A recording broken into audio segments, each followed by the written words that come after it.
Hello all. So చాలా మంది parents అడుగుతున్న డౌట్ ఏమిటి అంటే వ్యాక్సిన్స్ తీసుకోవడం వల్ల పిల్లలకి ఆటిజం వస్తుందా అని డౌట్ ఉంది. ఎందుకంటే రీసెంట్ గా మనం చూస్తున్నాం వేరియస్ సోషల్ మీడియాలో వీడియోస్ చూస్తుంటాం వ్యాక్సిన్ తీసుకునే పిల్లలకి ఆటిజం అనేది వస్తుంది అనేది. So this is absolutely wrong.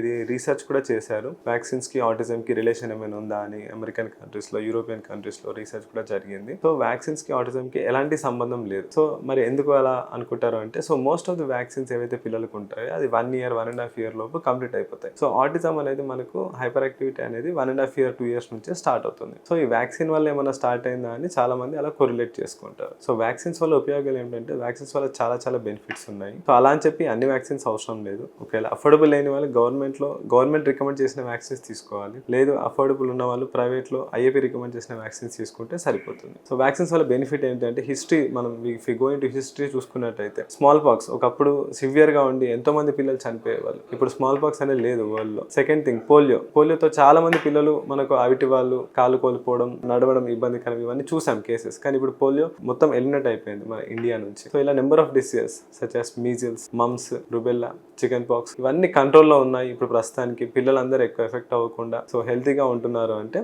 We have to give credit to vaccines. So before అంటే వ్యాక్సిన్స్ గురించి అపోహలు ఏమన్నా ఆలోచించే ముందు, so first consult your paediatrician. Thank you.